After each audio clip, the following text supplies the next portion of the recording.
you do a disservice to your listeners and to the people who respect your work when you equate Lenin with Stalinism as blithely as you did tonight. I say that, and I think it's also important to point out that that is an unquestioned assumption and also an easy applause getter we saw that you share with the mainstream media. And I think if it were actually that simple, the horrific kinds of measures that even bourgeois historians describe as a counter-revolution under Stalin would not have been necessary if they were all the same to begin with.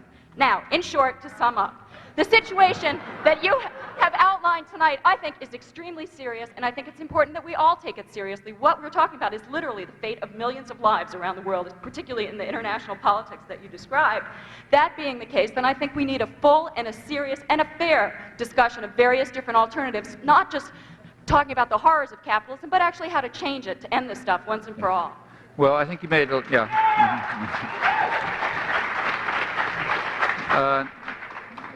I think, well, there's several questions there. One is about the discussion of the United States, and I think what I said is approximately what you said, except I didn't use some of that rhetoric.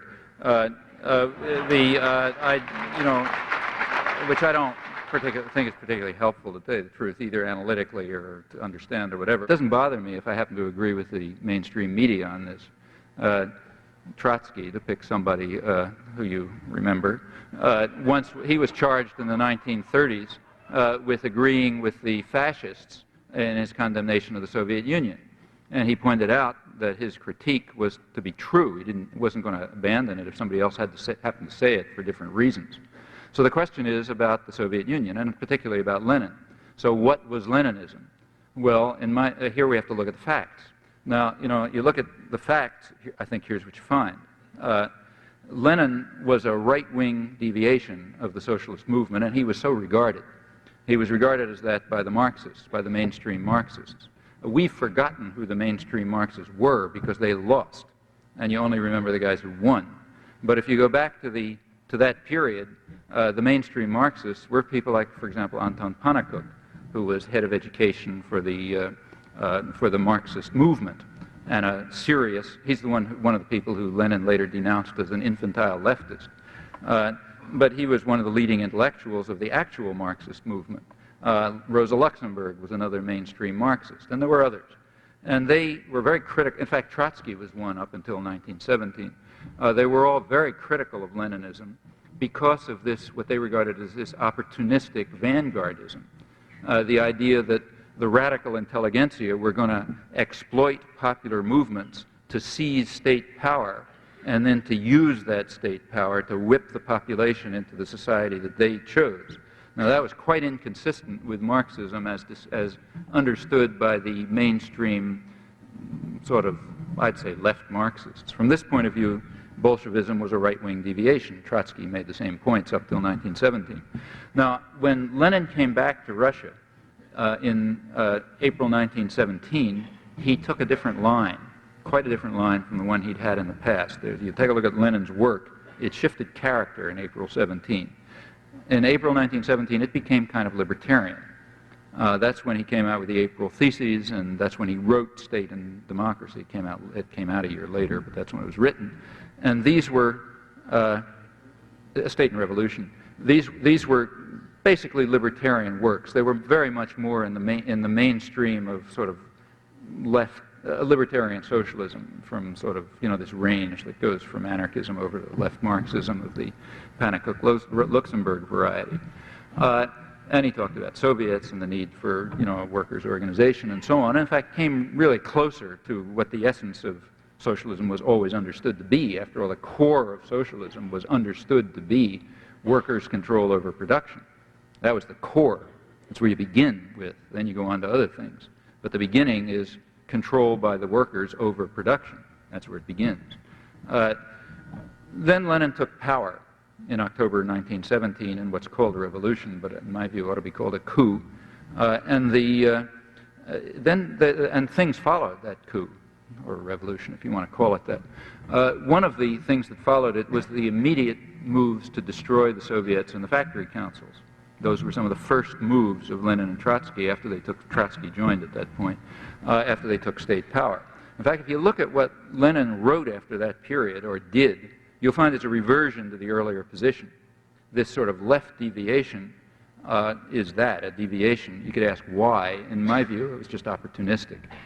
He knew that in order to gain power, he was going to have to go along with the popular currents that were developing, which were in fact spontaneous and libertarian and socialist, as most popular movements have been, in fact, since the 17th century. And being an astute politician, which he was, he sort of went along with that and talked the line that the people wanted to hear. It's just like when an American politician goes somewhere and his pollsters tell him, say so-and-so, and he says it. It doesn't mean he believes it. And I think Lenin was doing the same thing without polls. In any event, whatever your interpretation is, when he took power, he reverted to the former vanguardism and moved at once to eliminate the organs of workers' control. Now that meant he was moving to destroy socialism, if socialism has as its core workers' control over production. The Soviets and the factory councils were instruments of workers' control. And same, you could say they're defective instruments, they had to be worked out better and so on, yeah, no doubt. But they were the instruments that had been developed in the course of popular struggle to implement basically workers' control, and those were the first things to go. By early 1918, it's still really before the Civil War set in, Lenin's view was pretty clearly expressed. It was the view that both he and Trotsky took the position that what you need is what Trotsky called a labor army, which is submissive to the control of a single leader. He said modern progress and development and socialism requires that the mass of the population subordinate themselves to a single leader in a disciplined workforce. Well, that has absolutely nothing to do with socialism. In fact, it's the exact opposite of it, and was criticized for that by in a spirit of some solidarity, because the revolutionary forces were still operative. He was criticized for that by people like Rosa Luxemburg and by Pannekoek and Gorter and the other mainstream sort of left Marxists, and I think they were right. It seems to me that, and then it just goes on from there. I mean, Lenin reconstructed the czarist systems of oppression often more efficiently, Cheka, KGB, and other techniques of control and oppression. I think from that point on, there was nothing remotely like socialism in the Soviet Union. I think it was, in fact, in my view, it was a precursor of later forms of totalitarianism. Now, you could. That's what I think happened, and I think that's what you discover if you look at the facts. Now, why is it called socialism? Well, I think I think that's complicated, and we should look at it. There's the Soviet Union calls it socialism, and after they took control they did take control pretty soon of most of the international socialist movement, because primarily of the prestige of having created something sort of socialism. Incidentally, just a side remark, Lenin remained, despite it all, a sort of an orthodox Marxist in many respects. And as an orthodox Marxist, he didn't believe that it was possible to have socialism in the Soviet Union. This was supposed to be up to his death, or shortly before his death, when he was still writing, speaking lucidly. He kept the view that the Soviet revolution was a holding action. They were just going to hold things in place until the real revolution took place in Germany, because the revolution, according to Marxist doctrine, was going to take place in the most advanced sector of modern industrial capitalism, for all the reasons that you read about in Marx. That's where the revolution had to take place. Obviously, that wasn't the Soviet Union, so there couldn't be socialism there. It was just some kind of holding action. And that presumably gave some sort of justification for eliminating the socialist institutions. I don't think it's a real justification, but probably that was the internal justification. And again, in taking that view, he was in accord with the mainstream Marxist tradition. Well, after that comes the view that all of this is socialism.